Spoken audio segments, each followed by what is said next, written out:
it this time. I go for mine. I get to shine. Now throw your hands up in the sky. I go for mine. I get to shine. Now throw your hands up in the sky.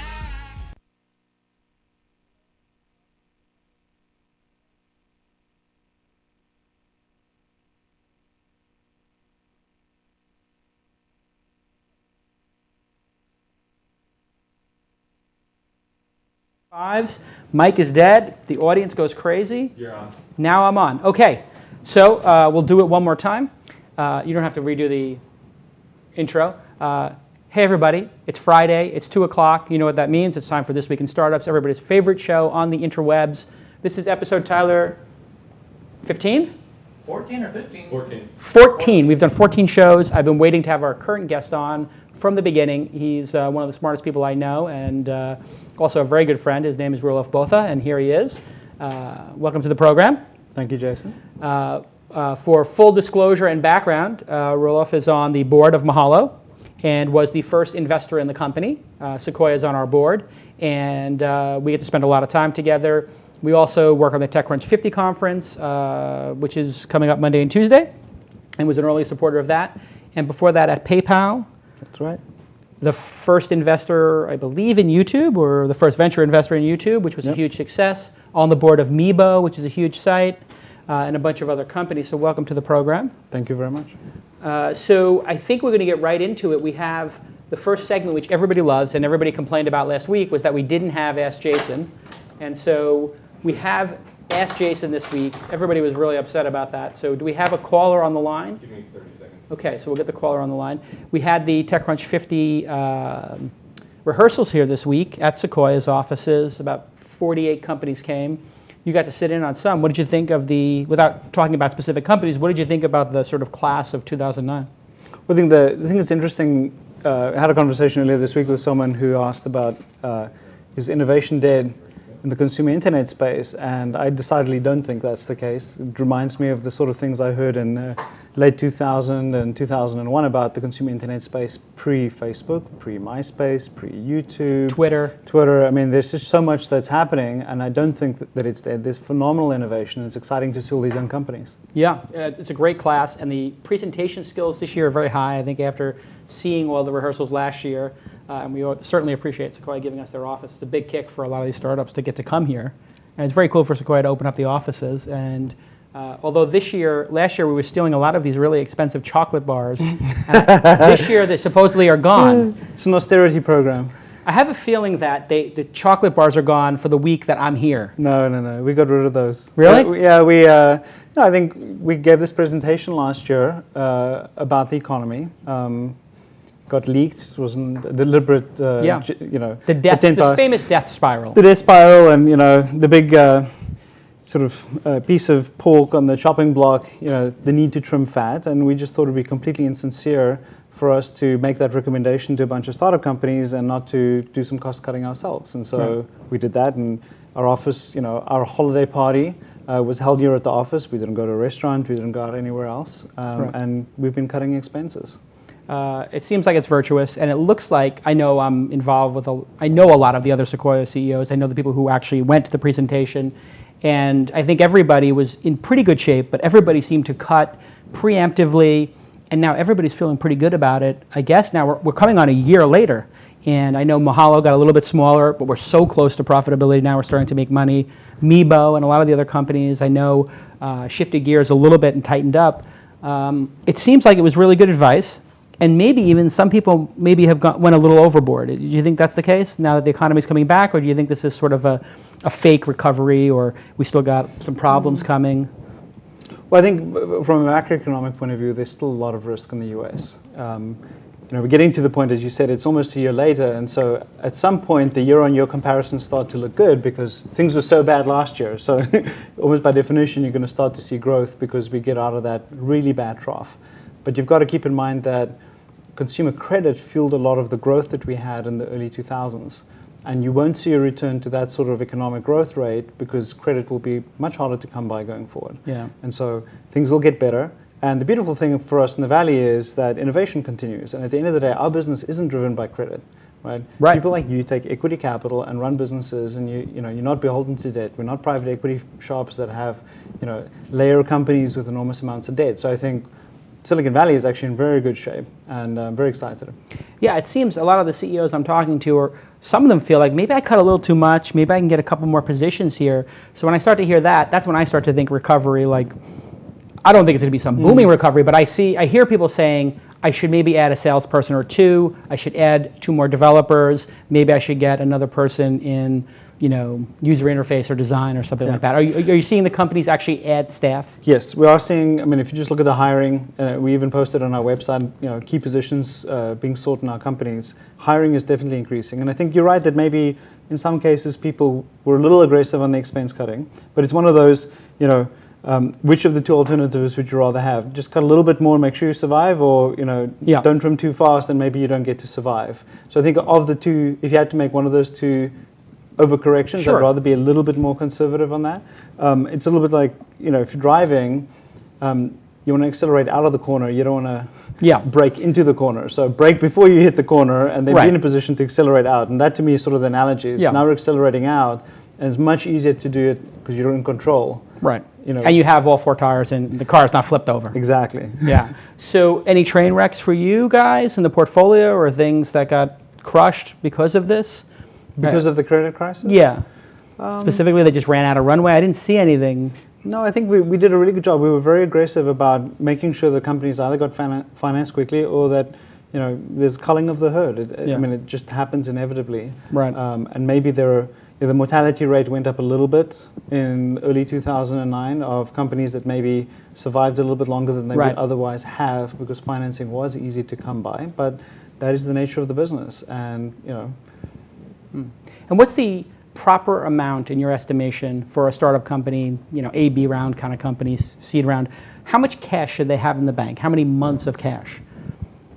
And what do they typically have, and what do you think they should have? Yeah. So there's the difference between how much you can get and how much you'd like. Right. So clearly, if I were the person running a company, if I can get 3 or more years of runway, it's clearly better than having 1 year of runway. Right. But there's always a dynamic tension. And for me, the key comes down to how much dilution you're willing to suffer. Right. And generally, the trade-off is if you can get 18 to 24 months of runway to achieve certain key milestones, it's often a very good trade-off where it gets you to achieve key milestones. It enables you to get additional capital at much better terms. Right. And at the end of the day, the founders are left with a much bigger ownership stake in the company. We all hate seeing these situations where 5 years later, the management team and founders have 20% of the company because the company's had to raise so much dilutive capital. Right. It's never a great outcome. If we look at Sequoia's history, we never do exceptionally well when that's the case. We do exceptionally well when the founders do even better. Right. And so that's what we strive to accomplish, and that requires sort of disciplined financing. And what is that, usually 50% at the exit the founders and the staff should own? I think 40%? No, I think, probably 50% for the people in the building, if you will. Yeah, sure. Versus the investors. Unfortunately at PayPal, we had to raise a lot of money, and at the end of the day, the founders and the people in the building, I think maybe owned between 15 and 20% by the time we went public. That was unfortunate. That's not a great outcome. And you think about companies like Google or YouTube, where the founders had the vast majority of the ownership. I think those are much better case stories. Or what happened at Yahoo, if you just wind the clock back to Cisco and Oracle and these sort of success stories of yesteryear. Yeah. So it's great we got into some financing stuff immediately, which is why we have you on. Just want to take a moment to thank the colossal amount of support we've gotten for the show. I'm a pretty good sales guy. Nah. You're not going to believe this. We sold out the advertising on the show when we launched the show. Wow. We had advertisers before we launched it. We have 4 great advertisers. And the first one is DNA Mail. DNA Mail. Everybody loves DNA Mail. It's like hosting. So with a startup company, you would never want them to be screwing around with IT and exchange service, right? I mean, that would be why are you working on that? It would be like having in-house lawyers, or I don't know, if you have an in-house carpenter, it's just, you don't do it anymore. You have IT, and DNA Mail is a great company. There they are up on the screen. They'll do all your hosting for you. Don't waste your time if you're a startup. Outsource whatever you can. I outsource a ton of stuff. We have HRs outsourced at Mahalo. That is a godsend for us because we don't have to deal with forms and paperwork and insurance and dentists. That's just, and the same thing with email. You don't want to be dealing with backups. Waste of time. There's enough web stuff to do. So thank you to DNA Mail. Also, thank you to Ustream, a great company, which you're watching right now if you're watching the show live. They're doing a kick-ass job. They were on the show. What episode were they on, Alex? Was it 12 or 11? 12. Go back in the archives and see the founders of Ustream on the program. Great guys. Of course, WebSpy, another great company which does monitoring of your network, analytics, lets you see what your users or your employees, staff, how they're using their time online. Are they on Facebook for 4 hours a day? Are they on RedTube or Tube8 or one of these things? Don't type those in, please. But they're on these porn sites. What the hell are they doing at work? And you know what? You don't even have to be like the crazy boss looking at what people are doing at work. You can give it to them so they can actually see what they're spending time on, which I think is a good thing. I told somebody recently, they were like, oh my God, these people are wasting so much time on Facebook and Twitter. I said, I get upset if my employees don't go on Facebook and Twitter and talk about the company and blog. I'm constantly begging them to turn on Facebook and share a link or talk about the product. So 3 great companies, and of course Audible, which we'll talk about later. It's everybody's obligation, if you're listening to my voice, to thank the sponsors. You guys listen to the show, you get great value from it, I get great value from it. The show is becoming a force now. It's 25,000 people watch the show, and it just started with no promotion. It's pretty amazing. And it's great people calling in and amazing guests. So what you should do is thank the sponsors and say, hey, I like watching TWiST, and I really appreciate at DNA Mail, at WebSpy, at Ustream, and at Audible_COM supporting the show. If you thank them, they're going to get that in their Twitter account. They're going to be stoked, and they're going to keep supporting it. And you know what? They're on tilt right now. They bought 20 episodes. $1,000 an episode, all 20. 20 episodes sold out. That's like if we do 50, we'll probably do 40 shows a year. It's $160,000 in revenue for the show, just out of the gate. It's a pretty good start. Very good. It pays for all the costs. Anyway, it's not cheap to do this. So the next part of the program, which everybody likes and everybody complained last week about not having, was Ask Jason. People like to dial in and ask a question. So you'll help answer the question, right? Sure. You get a lot of these calls anyway. Calls from me. What should I do? Jimmy Welch just launched a human-powered search engine. I'm going to rip his head off. That was an interesting phone call. So what am I supposed to do here? Hit speaker? Yeah. Okay, this one. Yeah. Nope. Oops. I think I just dropped him. There you go. Well, that was an interesting call. Let's see. That should be the answer button. Okay. Answer. Okay, hello, you're on the line. Who am I talking to? Just hung up. They just hung up. I guess so. Stage fright. There you go. Well, that was a great question. Let's see. So answer here, you think? Yeah, I think so. Hello, you're on This Week in Startups. Hi, Jason. Oh, hey, we did it. Oh my God, technology works. Yeah, great to have technical difficulties on the live stream. You know what? We're on a remote, so we're going to give Alex a break. I mean, Alex is basically superhuman. He does like 7 jobs for me, which is 2 less than the average person at Mahalo, but he's young. We'll get him to 9 jobs. I'll have like 27 jobs at Mahalo. So tell us, where are you, and what's your question? I'm out of Toronto, Canada. And first of all, I'd like to tell you, thank you for this show. I think it's a really huge public service that you're doing to all us entrepreneurs. And let me give a little bit of background so that my question makes sense. I'm lucky enough to have one of the more successful Facebook applications. It's called Status Shuffle, and basically you pick a funny status from a huge database, and you use it, watch your friends' reactions, etc. And everything was going great, even more than great. And all of a sudden, Facebook changed their policies. Specifically, they said that applications can't change user statuses anymore unless the user wrote the status themselves. I think it was in their grand scheme of competing more with Twitter. So the position that put us in was all of a sudden, our 1.5-year-old application was an instant policy violator. And so what happened next was Facebook took away the status part of our application, and we saw 70% decline in traffic in less than 3 weeks. And eventually we reached a sort of compromise with them, and everything is great again. And I'd say that it worked out well for us, so I'm happy about that. But to me, it raised a pretty big question, and not just on Facebook. You're seeing this on Apple's iPhone again, with things like the Google Voice applications that were just taken offline. So I ask you, what's your opinion about basing a company around closed platforms like Facebook or iPhone, etc., where the platform's controlling you and not the other way around?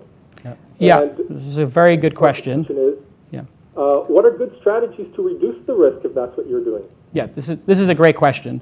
This is a question that's come up multiple times.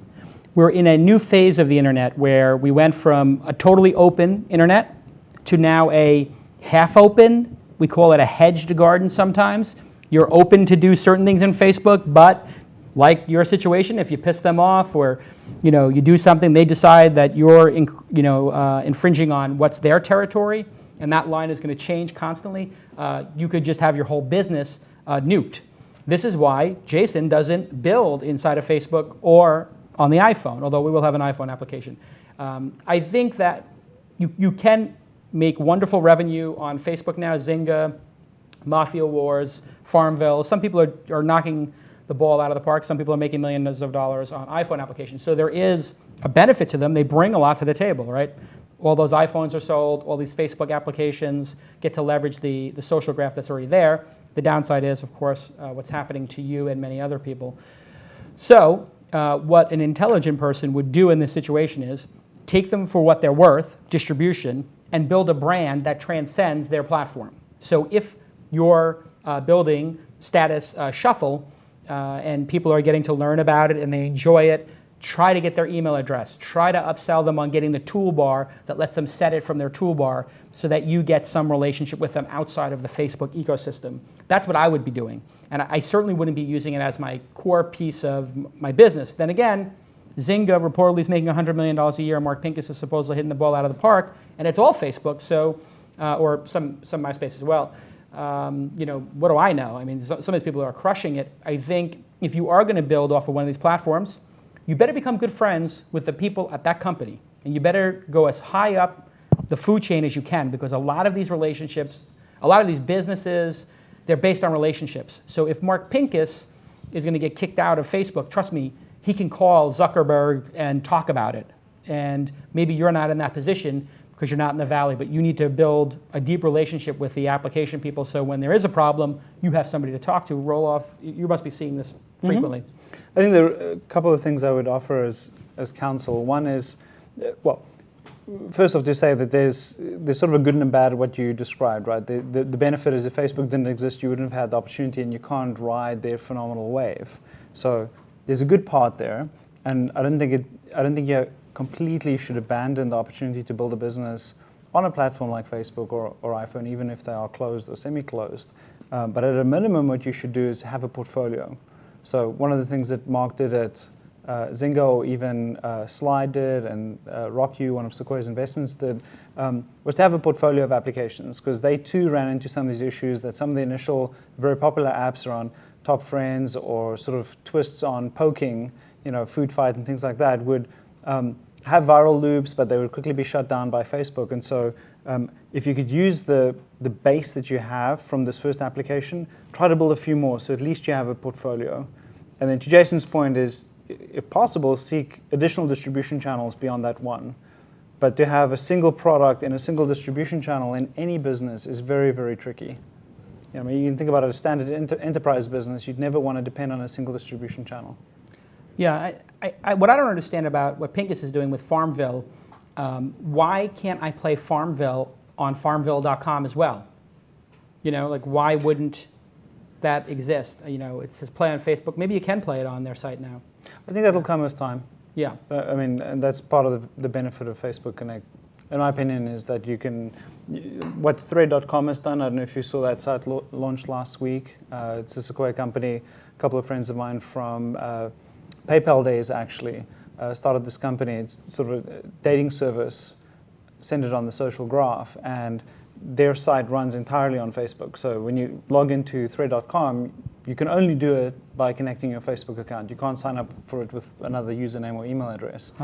So that's actually, to me, an interesting example of how you can get Facebook, all the benefits of Facebook and the social graph, but on your own domain name. And so I think you'll see more of that. Yes. And some of the things, I mean, Facebook Connect is now coming to a lot of mobile phone applications as well, which I think is really fascinating. So you can have a truly connected experience with your service being inside Facebook, on your own website, and being an application, but it's all connected. It's a singular experience.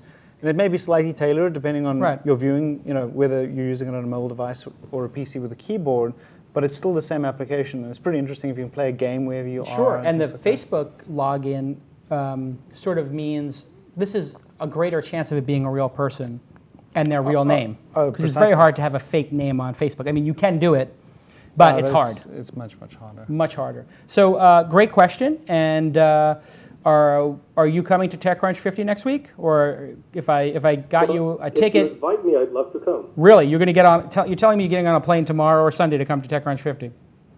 Definitely. You're kidding. Okay, so here we go. Booyakasha. Alex, get this guy a ticket. He's coming. It's sold out, by the way. I have a couple of tickets. I hold back like 10 tickets for just such an occasion. You're coming for free as my guest, as Sequoia's guest, This Week in Startups guest. Of course, thanking the sponsor is always a good idea because they just paid $3,000 for you to come to TechCrunch 50, and you got to come over and shake my hand, and we'll have a drink at the party, have a lemon drop. Hopefully, I won't It will be a great honor. Oh, please, just one lemon drop instead of 7 or 8, because last year it got a little rough. All right, good talking to you. Thank you. Cheers. All right, it was a good question. It's a good caller. It's a legit caller because he actually is building a product. We like those. I mean, we like having the college kids too, but it's cool to see somebody actually doing it. I sort of feel I'm so torn because I grew up on Internet 1, and so it's hard for me to think about like building inside somebody else's ecosystem. My brain is not. I just worry about it so much. But I guess we're using Connect now, Facebook Connect and Twitter Connect, and it's working fine. So maybe I'm just old. I know, but I mean, eBay was, to some respect, you got to keep in mind that if you compare Facebook to being a portal to some extent in a way that Yahoo may have been in the past, right? Yahoo didn't enable this. It's true. I mean, Yahoo didn't allow you to build applications in their ecosystem. They were completely, all of it was Yahoo proprietary. Yep. And so, Facebook maybe isn't as open as MySpace was initially, but wow, it's still providing a phenomenal opportunity to leverage a bunch of other development talent. Yeah. eBay was completely closed, and sort of PayPal was one of the first companies to have this sort of embed strategy where PayPal buttons were on eBay, but they were essentially closed. They tried to not have us be on eBay, and yet we managed to get in there and deliver an interesting service. Did they ever did eBay ever ban PayPal or threaten to? Was that threatened to? They threatened to basically, and I mean they probably could have.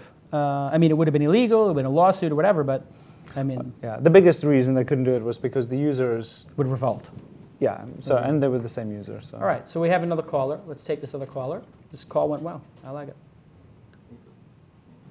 Send the next one through. Looks like the audience is enjoying it. Here's an interesting thing. When you look at the hashtag TWiST, #TWiST, everybody knows that's the hashtag on Twitter. Let's get the question. Here's going to be a question here. Hold on. UK. Okay. I think this is somebody from the UK or outside the United States. Who are we talking to? My name's Rudy. How are you doing? How you doing? Where are you calling from?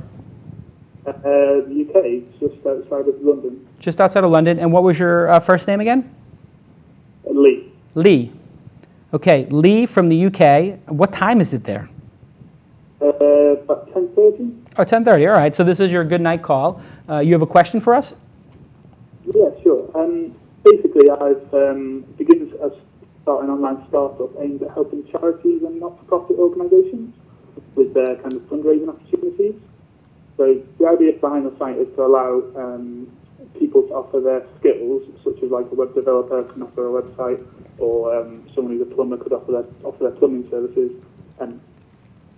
to a business or to another person in return for a fixed amount, and that amount is then donated to that person's chosen charity.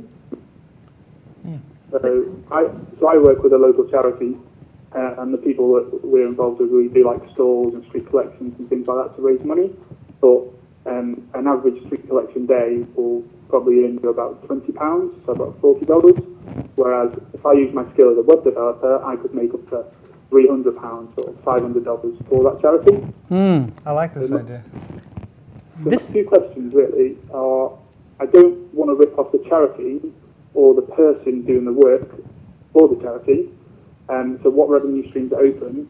And also, from a marketing point of view, there's not many sites, things like JustGiving, that are really in this space. How can I kind of get a lot of people on board and kind of take it to that level where there's, like, you know, thousands of active projects? This is a very good idea. I mean, I like it too. This is a great idea. You basically have stumbled upon, a great realization, which is people will donate an hour, at a school or something, to be a teacher or an after-school counselor, which is a job that costs $20 or $40 an hour, when they have a day job as a lawyer or a designer for $400 an hour, $300 an hour. So there is leverage there, there's arbitrage there. It's a great idea. And your question is, how do you make money from it without, I guess, feeling bad about yourself? There are a lot of consulting firms that charge nonprofits a fortune to raise money for them. We're talking 20, 30, 40, 50 cents on the dollar to get money into these charities. So there is plenty of room to go to them and take 20% or 10% easily to do your service. There's a lot of for-profit, there's a lot of people servicing nonprofits and for-profit companies. What do you think, Roelof? I think, so you're right, I do think there is an opportunity for you to make money. My advice would be to just be very transparent about it. So just be upfront, we're going to enable you to, sell your services and your specialized skills at a much higher rate, and we're going to take a transaction fee, almost like an eBay might charge a transaction fee.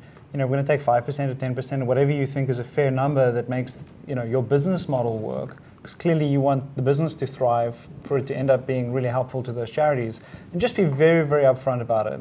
No cloak and dagger, full disclosure. And given the value that you provide and the quality of the idea, I don't think anybody's going to have an issue with it. I really don't. I mean, people go to charity events and they use credit card machines to swipe the cards, and the charity is paying 3% for the credit card processing because it's fine to pay that fee for the convenience of that service. So I don't think there's any issue with charging fees for it. And there are fundraisers working inside of nonprofits or as consultants to them who get paid $250,000 a year and get a bonus 10, 20% of whatever they bring in, these rainmakers. So trust me, nonprofits need help. In fact, there was a company at last year's TechCrunch 50 called causecast.org, which actually is my brother-in-law. My wife is married to his wife. His name is Ryan Scott, and I bet you he would be interested in maybe working with you on this, or at least could give you some ideas. So if you email me, jason@mahalo.com, I will put you in touch with him and do an email introduction, because it is a brilliant idea, and I think it'll be very successful, and you should get some support for doing it. I think it's a great idea. And how do you think it's, the second question, how do you, I maybe as a developer, the kind of started up the site and stuff, there's no kind of outgoing cost for me. I can build it all with very low startup capital. So the main problem is obviously getting it from having lots of active projects. So when a person or a business goes on there, they can see that it's a kind of, if it's got 1,000 active projects there, then it's definitely a legitimate site, and kind of building a brand like how people have done. So for the people who are in the chat room who couldn't hear that, sorry about that, they're having a hard time hearing. I'll restate the question, which is, our caller, Lee, is a developer, so he's going to be able to build the entire site, which, trust me, most people who call into the show don't have a developer to build the entire site, and that's their problem. So that's great that you can build it. But you want to make sure that people believe that this is a real charity or like a real company, and that it's a valid thing. I think there's an easy way to do that, which is go to 10 nonprofits. I mean, it's not easy, but nothing in life that is valuable is easy. So go to 5 or 10 nonprofits that you know and say, would you be on our default donation list? And and as part of that deal, can I put your logos on our site and say, supported by or in partnership with these 10 nonprofits, and of course they get the donation. So when you get your 10 lawyers and 10 designers and 10 PHP developers to do donations, they see some validity there. But it's a really great idea. I think I like Jason's idea of going to the charities, because I think a lot of people want to give to that cause and end up with this. I mean, I've been in the same position where I sort of feel, the value of my labor helping to clean up the school or something, wow, that's a terrible use of my time. I'd rather pay someone else to go do that, and I can go do something even more valuable and net the charity gains, but I have no idea that the charity even has more flexibility. So instead of trying to target the donors, go to the charities, get them to market the fact that you're an available option for them and help them drive the distribution and awareness. And then the other thing I would do is, through all the messaging mechanisms available to you through Twitter and through Facebook and things like that, enable the people who provide these services to broadcast, because a lot of people are very proud of what their affiliations with their charities, and they want to be able to talk about it and build more awareness for the causes they care about. And so, if there's a way for me to, send a broadcast to my friends that I just spent 2 hours helping some great cause, that can just help you with awareness and distribution. Okay, that was a great call. You're in London, so I don't think you're going to make it here for TechCrunch 50, are you? No, not quite. Okay, well then maybe another time we'll see you, or I'll catch up with you when I'm in London, which is usually once a year. So take care. Thanks for calling the show. And how many shows have you listened to? I started listening around show 3 and kind of caught up, and I've been listening ever since. Great, awesome. What's your favorite part of the program? I think the guests, mostly, because you kind of get to see how people have done it from, like last week with 99 Design, obviously starting from nothing and growing organically, but then also you get to see people like Ustream, who've obviously had a little bit of BC as well. So. Yeah, I like the guest segment a lot. I mean, it's almost like we have 2 shows here. It's like we should do 2 shows, This Week in Startups and then the interview program. It's just too much show. Anyway, thanks for calling. That was a great question. We'll talk to you soon. Cheers. So I think that was 2 good callers in a row. I mean, we get at least 20 or 30 people who want to call in each week. We can't get to them all. But those were 2 of the best ones. Good job selecting those, Alex. And now we have the Shark Tank. Shark Tank. Good. It's not Skype, right? We're just doing this? Okay, all through the phone. So this next part of the program is called Jason's Shark Tank.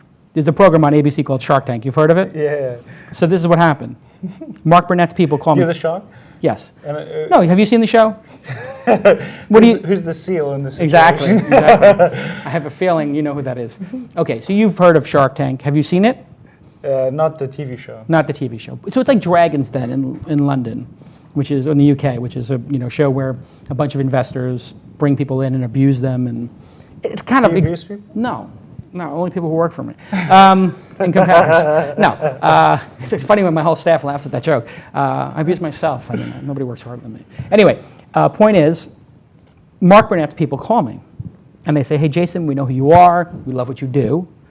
We're doing Dragon's Den in the United States. We're calling it Shark Tank. Would you like to be on the program? We want to set you up." And I was like, wow, on TV? Sure. That sounds incredible, right? Network television, Dancing with the Stars, whatever, Donald Trump, The Apprentice, that could be a big deal for me. I'm sure that my investors would be thrilled with that. Yeah. Actually, you guys would be, right? Yes. Fine, it gets press. It's a love-hate thing, I know. Extracurricular activities for CEOs. So anyway, then they call me back. Hey, listen, we're going to set you up with ABC. ABC's really excited to meet you. So I give it to Tyler. It's Tyler, talk to these guys, figure out what's going on. I'll go meet with them. Sure. What happens? They never call back. Tyler calls them back twice. Says, hey, you called, you wanted to set something with Jason. It's because you didn't have a British accent? I don't know what it is. Maybe they Googled. I think they probably Googled me, is what happened. But anyway, so the whole thing gets dumped into, they dump me basically, never call back. Very unprofessional on Mark Burnett's part. Not that I'm angry about it, I just thought it was sort of unprofessional. If you're going to call and act like, it's a big deal and you really want me, and then not even return the calls when my, strategy guy's calling back, Tyler. So anyway, I thought this was very bad. Then the show comes on, and it was like Mark Cuban and I were talking, and I was like, did they ask you to be on the show? And they're like, basically they asked him to be on the show, they asked me to be on the show. He had a little SEC thing going on at the time, I think, so it was a little bit. That was cleared up. That was cleared up. But anyway, basically the show is terrible. Everybody knows it. The people on the show are so boring. The show should have been me, Mark Cuban, and then 2 pieces of plywood. It would be a better show. Literally. Or me, Mark Cuban, an empty chair, and a rock would be better than the current cast. They're terrible. Who's running the show? Exactly. Who are these people? You don't even know. Damien Dash is the one person you would know. He's like a clothing entrepreneur in the sort of urban space, and he's pretty cool. The rest of the people are just these dorks you don't know, and 2 of them are from the show in the UK. which is a horrible idea to cast the UK people here, because people in America, like, they find London people terribly boring, especially business people. So the show's terrible. It's a train wreck. So now I'm just doing it myself. And I'm sure if somebody could actually clip this portion of the show and put open letter to Mark Burnett and his donkey producers and post it on YouTube and then email it to them, that would be appreciated. So we can send a personal message to Mark Burnett. I'm sure that'll increase my chances of being on next season, right? Yeah. Of course, yeah, so that's a lot. This is like chapter 2 in Dale Carnegie, How to Win Friends and Influence. Absolutely, I'm up to chapter 2. Don't criticize people, right?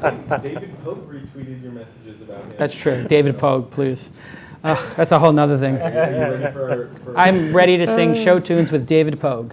What a fanboy. Gosh almighty. Okay, here we go. Okay, you're calling David Pogue's Apple Minute. How much do you love Steve Jobs? How are you, Jason? I'm good. So you're calling in, you're going to pitch on Jason's Shark Tank. I am going to shut up and give you 60 seconds to pitch not only me, but actually, I think you were you were on the cover of Forbes or Fortune? Was it Forbes?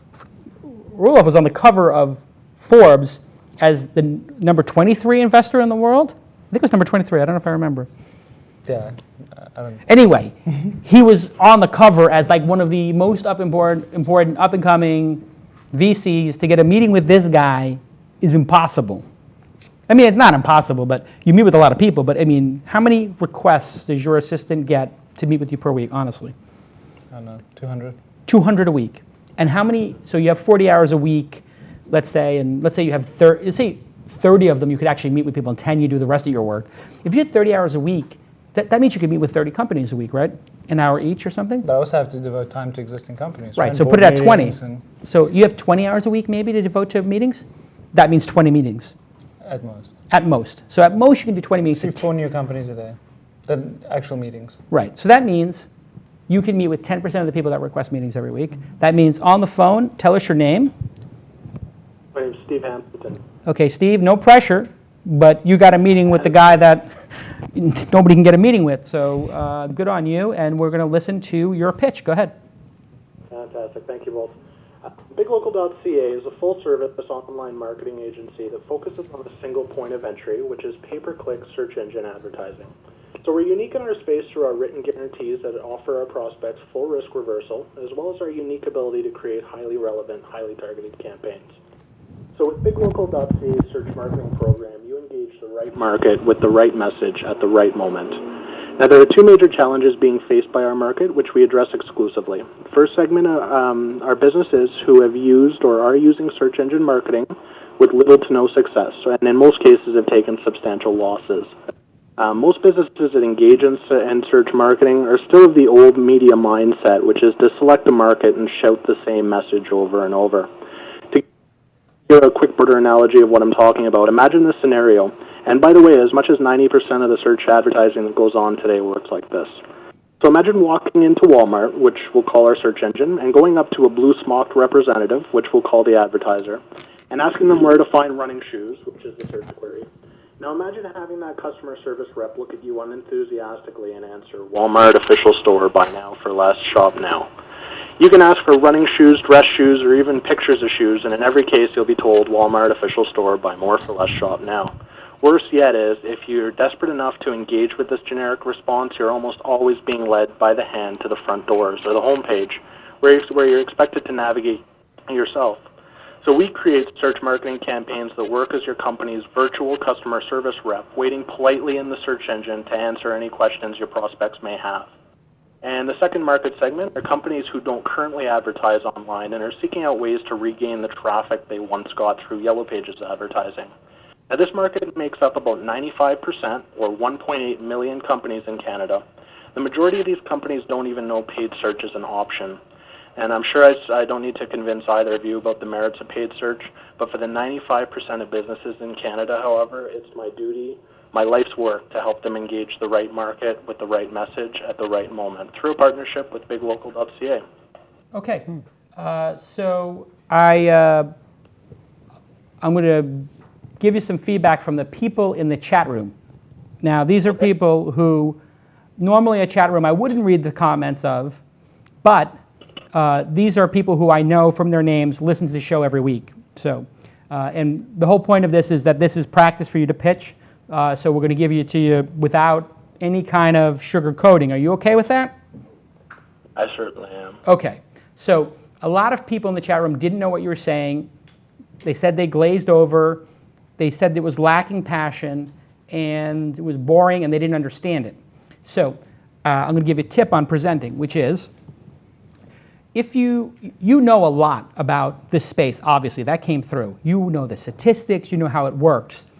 And you were trying to get a lot in there, but in trying to get so much information in there, I didn't know exactly what it is you were proposing or what problem you were solving. I know you're in the local ad space, and I think you want to have live operators help with local search.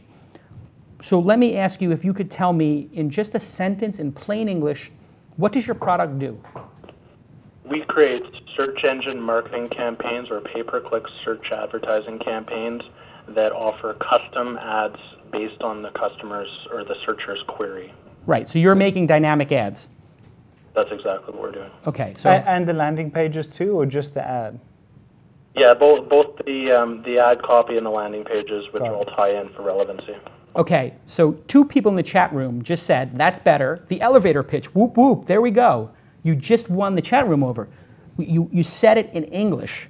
And Roelof made a very good point, which is, did you do the landing page as well? So the problem here is that local businesses don't know how to make ads. Am I correct? That's very correct. Right. So you have an automated system for making better ads, landing pages, for the people who don't know how to leverage the Google and Yahoo cost per click network. Yeah, and I think the best way to sum it up is that we're an online advertising agency. Great. So an online advertising agency is in the category of a service-based business. You provide a service, you charge for that service, and so as a result, you can basically make as much as you charge for, and as many bodies as you have, you can make double that amount. The problem with this is that it doesn't scale. The good part about this is that you don't need funding. You can just get a client and have a client fund it. That's why service-based businesses are sometimes the first businesses that entrepreneurs make. You know, it's easy. My first business was consulting. That's why so many people are starting consulting in computers. So you don't need venture capital for this. You need maybe a loan, maybe some credit cards, but you should just go to 5 clients and ask them. What I would challenge you to do, if you want to impress someone like Roelof, is how do you make your system into something that would scale? Something that maybe 1,000 consultants would use for their clients, and you would make the software and the platform for. So Roelof, what do you think of the idea, and what do you think of the advice? I just sort of, the way I encapsulated it. I like the idea. One other small point of feedback that I usually give people in giving presentations in tech startups is, first off, just one declarative sentence, what the company is, and you gave us that at the end. Tell us what the problem is, very succinctly. You know, who's your customer and why do they have a problem? My customer is a local business and he's struggling to get traffic because he's not online and he doesn't get search traffic. Very clear definition of the problem.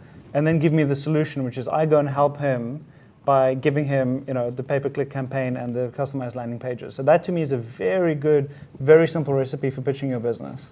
On the idea, I agree with Jason that your choice is run it as a standalone services business where you own the entire thing and you run it for cash and it's yours. If you want to get financing and build something much larger, you've got to figure out a couple of hooks. Either the technology has to scale, or you've got to figure out something around distribution, which has been very, very hard with services-based businesses attacking local, just because there's such fragmentation, right? That's why it's taken Yelp time to get a significant revenue line, even though they've got a ton of traffic, because it's just fragmented. Yeah, so good job. We have to go to the next caller because we have a final caller and we're doing a 1-hour show today. However, you can always ask me for advice anytime you want, jason@mahalo.com or Jason Calacanis on Skype. You know, I'm typically at a poker table making thousands of dollars in Los Angeles at 3 o'clock in the morning on my BlackBerry with nothing else to do. And my investors are worried that I'm a degenerate gambler. Do you guys worry that I'm a degenerate gambler when you see like the stuff me playing in the World Series of Poker or tweeting at 3 in the morning? No. You don't? No, we have clear alignment of incentives. Right. You're an ambitious entrepreneur. I need money for the poker habit. You need money for the poker habit. And most of your wealth is tied up in Mahalo. Right. I'm screwed So until I get an exit, or until we, yeah. So, okay, good. Great call. Thank you both. Cheers. Bye. Yeah, that's good. So we got the next caller coming in. While we're waiting for that call, well, here it is. Beautiful. And it's from the, what is this, 734? I don't even, 917 is no, New 917. No, that's New York. Okay, I see the 917. That means it's probably my hood. Are you in Manhattan or Brooklyn? 917, no, this is 734. Oh, 734. 917. Where is that, 734? Ann Arbor, Michigan. Michigan. Oh, my God. Yeah. They have Ann Arbor is it's a real town. It's the University of Michigan. Oh, University of Michigan. Okay. Okay. So quickly, 60 seconds, no more. I'm going to cut you off if you do go over. Succinctly, Okay. You heard the last call, I take it? I did. Okay. So just give us your elevator pitch. Go ahead. Okay, I was expecting 120 seconds, no big deal. I want to solve two main sets of problems. The first one is the home user, basically. The second one is the enterprise user. So the home users are totally frustrated with having this big clunky box at home that's their home computer. The reason Mac has been so successful lately is because of the perceived ease of use. So what I want to provide is an appliance that provides the desktop experience at home. Now for the enterprise, these people spend millions of dollars on IT departments that manage these desktops that are idle 95% of the time, or not working to their full capacity. So what we could do is provide some sort of an appliance to these people and have the desktop power in the cloud or in a data center. Mm-hmm. Okay. An ancillary thing to this is that there are these emerging markets like India, which is in a lot of cities in India, they'll have a huge, pretty fast WiMAX network soon. You can give these people extremely cheap devices that don't have any moving parts, basically will spin a thin client to no client, and get to their desktop environment through the cloud, where they can have more power than they could possibly afford in a desktop machine. And none of these people have to manage software installs. They want to manage all the pain that goes along with managing a desktop computer. Okay. So it's not... All right. We totally get it. Okay. I'm going to let Roelof take this one from the start. Go ahead. So I like the idea. We've heard several companies pitch that proposition, and the enterprise side of it is a little bit more mature, as you can imagine. Several companies have been offering essentially blade servers with thin clients. So Citrix obviously is one of those. There are a couple of startup companies, this one in Texas, I believe, that's doing very well, providing this service. It's called VDI, Virtual Desktop Infrastructure. Sure. Well, can I jump in? Sure. The difference between this and the standard VDI is that this is over the WAN rather than over the LAN. So I'm familiar with the VDI over the LAN. Yeah. But the idea here is to provide VDI over the WAN. Yeah, so I've heard a couple of companies pitch that as well, and especially given the momentum behind public cloud infrastructure is led by what AWS has demonstrated to the world. There's a lot of enthusiasm for this. There are some concerns with the sort of latency that you may deal with over the WAN for some applications that are latency sensitive. Although I think as long as the data centers are within a couple of hundred or maybe even 1,000 miles, I don't think that's going to be a huge problem. The problem ends up being more of a licensing problem, to be candid, that to deliver VDI, there are a lot of other mouths that need to be fed in the value chain. And so the licensing, Microsoft hasn't completely clarified its licensing arrangements for virtual desktop instances. And it's unclear how they charge on a virtual machine basis or a CPU basis. And what happens, as you point out, the machines are idle a lot of the time. And at least the economics that I've seen so far suggest that it might be a very low margin business on the enterprise side because of the licensing rules. For the same reason that the hosted exchange business has been a very good and fast growth business, but not a very high margin business. And there's sort of an interesting anecdote from there's this fantastic growth in netbooks, sort of very thin computers. And at the outset, people were thinking that these were going to displace Microsoft, and this was a fabulous boon to Linux-based operating systems for the individual machine. And initially, I think more than half of the netbook shipments were Linux-based operating systems. And over time, what happened was that has become 95% Microsoft OS. And while I agree with you, and we've been investing in this trend that things are going towards cloud-based applications. I mean, Google is behind this, Microsoft's catching up to it, Salesforce is behind that. A lot of our companies are exactly on that trend. We're not there yet. And it turns out that the average consumer is still using, beyond the browser, at least one or two other applications. And those one or two applications for me are different than they are for Jason and different than they are from you.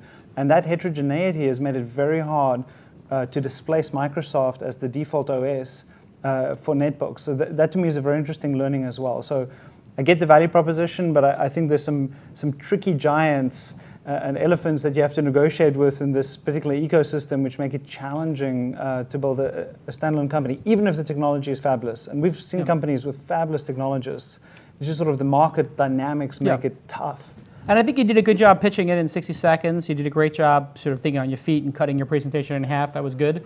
And I wonder if there is, some way to do this vision in a vertical. So I had a friend who had a company called Union Square Technology Partners, and they did virtualized desktops for law firms. Law firms have a lot of money.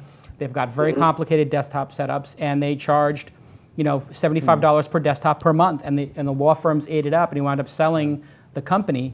And so, I think in a vertical where you solve the what applications are being used issue, and you have somebody who really has a high cost of IT, like a law department, a law group, or, you might be able to find a win there. Yeah. But maybe there's some way you can enable this, technology. I mean, this is one of those things where I would be very concerned about jumping into a herd of elephants, and you're this little raptor. You're just going to get smashed or bumped around. I always get nervous about jumping in front of the Google train or in front of the Microsoft train. You want to sort of ride alongside them, jump on the side of the train and not in front of it. So be careful. Yeah, that makes a lot of sense. And I take all your points very well. I think there was an excellent interchange. Okay. You interested? What are you doing next week? Are you going to try to come out here for TechCrunch 50 if I give you a ticket? Up to. I have a 4-month-old. I think I probably have to stay here. All right. Mazel tov on the 4-year-old. I'm having my kid in December. So congratulations. Thank you. And if you ever need any help, you ever have a question, you can call your Uncle Jason, jason@mahalo.com, okay? Right on. Thanks a lot, guys. I'll talk to you. Cheers, bye. Ciao. It's good, right? Good questions. Very good questions. Yeah. I mean, Alex does a good job because we have, like I said, like maybe 20, 30 people a week want to do Shark Tank, maybe 30, 40, 50 people now a week want to ask a question. It's a lot of incoming stuff. So I hired Alex. Alex doesn't work for Mahalo, by the way. That's not on Mahalo's nickel. He works for Calacanis Conferences, separate company. You have another company? Yeah, I'm starting another company. Calacanis Conferences is all the conference stuff. So at TechCrunch 50, separate people. I try to always be. So let me ask you, since we're here, we both work together. Best part about working for me, worst part about working with me? You can work with a lot of different entrepreneurs. I know there's a lot of them. Going through it, I always like to hear, some honest feedback. What do you think, as an entrepreneur, I could be doing better? What do you think I do well, and I should just what other things do I need to focus on? It's good for the audience also to hear limitations or what the challenges are. So the one word I've used to describe you to my partners is effervescent. Effervescent, I like it. And, probably taken a little bit out of context. Yeah. But for me, it's illustrative of your tireless enthusiasm, the energy that you have. You don't, and you seem to burn the candle from both ends. Your personal life, and you play the poker tournaments and things like that. But this is your life. Right. And I love being in business with someone I feel I need reins. Right. I don't need to push you. So that's the thing that's fabulous about working with you. It's creative. You're pushing the envelope the whole time. Never say die attitude. Those things are fantastic. The thing I worry about is just focus. Yeah, sure. You're eclectic. You have a lot of different interests and a lot of passions. And often I found I struggle to do many things well. Right. It's hard enough to just do one thing well for me. And if I do more than one, I definitely don't do them well. Right. So to build a great company, I think make sure you put as much wood as you can behind the main arrow. Right. That'd be my... I agree. And I've started to actually come to it myself.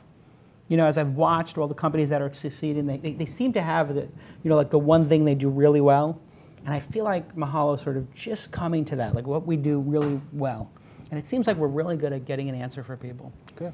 And I'm starting to coalesce like all the different pieces, but so far so good, I guess. We're in a pretty good trajectory as far as startups go in the portfolio. I mean, it's not quite Google, but it's up there. It's doing okay. It's hard to beat Google. Hard to beat Google. Tough benchmark, right? So, any big announcements, investments coming up? Have you been investing during this? We have. We've been very active this year. Really? We actually counterintuitive. Well, I think to the comment we made earlier about break ahead of the turn and accelerate out of it. Right. In retrospect, we actually pulled back some of the investment pace before we even made that presentation in October because valuations were a little rich, and we were just worried about the economy. And even, to be candid, in late 2007, we actually had a discussion about a lot of our companies that needed to raise money in late 2008, fronting that and raising money in early 2008 because we were worried about what the environment was going to be like. And we had this exact conversation. We did, if you remember. We had this exact conversation, and I said to you, should we raise the second round? It's only 3 or 4 months after the first round or whatever it was, and I was like, I can raise this money right now. Should I do it?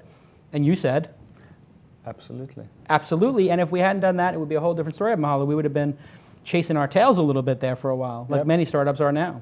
Yeah, if you can raise money, you should, right? It's sort of always the paradox. It was always odd to me, even at PayPal, when things were going well and we needed money, it was impossible to get money. And then when we were trying to go public, we didn't need the money, and then, everybody wants to throw it at you. Exactly. It's sort of this terrible paradox. And so always make sure you have enough runway and get it in the tank. But anyway, to get back to your other question, our investment pace was actually slower in 2008 pre that announcement, but we've been very aggressive since then. So our investment pace this year, I think, is probably a higher rate of investments than it was in 2007. And the history of Sequoia, keep in mind, we've been in business for 35 years. Right? We've seen many, not me personally, but we've seen many different economic cycles before. And a lot of the greatest investments from Sequoia were made in the darkest of days. Cisco is an investment that Don Valentine led here in December 1987. This is 2 months after Black Monday and the crash of October 87, we made the Cisco investment. What a fabulous investment that ended up being. And the sort of entrepreneurs that can carve out niches and survive when times are this tough end up flourishing in the long run. And it's almost like your DNA gets shaped by these very adverse conditions and makes you tougher and stronger. Absolutely. It's like the kids who grow up in a hard environment, they have an easier time later on. The kids who have it easy early on, they have a harder time later on because they're lost. They don't know how to work. They don't know how to deal with adversity, and they have all kinds of problems, drugs, whatever. They go on sabbatical, and they never go back to work. So, wow, what a great program. We have to have you on like every couple of months just because there's so much to talk to. Let me thank everybody in the chat room. Let me thank all the regulars. Scott Simcoe, I see in there, and I see a bunch of people who are tweeting. It's always great to see the same people. There's Fat Jake. He's a great guy. And there's actually a TWiST fanboy now who's been just started today, and he's in the this guy from Social Startup is trying to get himself a ticket to TechCrunch 50 like crazy. Oh my God. Ian Thomas, we always see him around, and RAJJR_TX. He's a great guy, and he's always in the chat room. A lot of loyal fans. We always have the same 200 people watching live, and then, gosh, all these people who call in after. So thanks, everybody, for tuning into the show. Thanks, of course, to the sponsors, DNA Mail, WebSpy, Ustream, and Audible. Now, for the Audible deal, we used up all 50 of those slots? I think we have literally one left. Really? Okay, we have one left. If you go to audiblepodcast.com/twist, audiblepodcast.com, no S, it's singular, audiblepodcast.com/twist. You're going to get like half price off your Audible subscription. You're going to be able to do the homework with us. We're all listening to The Accidental Billionaire, which is a great book. Next week, we're going to talk about it. And we'll do the contest for whoever did the write-up. We'll pick that this weekend, Tyler. Yeah, so the contest is now closed. Contest is closed we got about 30 people. Yep. 30 people reviewed the show 2 weeks ago. We'll pick the winner this weekend. Tyler will put it out. Alex will put it out. We'll put it on the site. Somebody will win the $500 gift card to get the iPhone. Really, thanks to the sponsors. It's just tremendous that they the support is great. Support from you guys is great. we've booked the show now for like 3 months in advance or something with guests. It's an amazing. Can we put all the guests on the website so people can see? They're all pretty much up there. For the next like 8 weeks, we have all the. We should put it up there because people again then can get an idea. They can research the people who are going to be on the show. But great people are going to be on the show. Go to TechCrunch50.com starting Monday morning. We're going to be live streaming again. The Ustream guys coming to the rescue, and they're going to do the live stream from the event. You'll see Roelof do a judging for the 3rd year in a row. Always good companies. Yeah. Yeah, it's exciting. Some great companies coming out of TC. Yammer and Mint, the 2 previous winners. Have Sure, big. Gone on. PowerSet, Yeah, they've been $100 some million phenomenal- exit. How the hell did they pull that off? I don't know, ask your buddy Fritz. God, that was a gift from Microsoft. Jeez, where's my Microsoft gift? Okay, so thanks everybody. We'll see you on the next This Week in Startups. Have a good weekend. With this time, I go for mine. I get to shine. Now throw your hands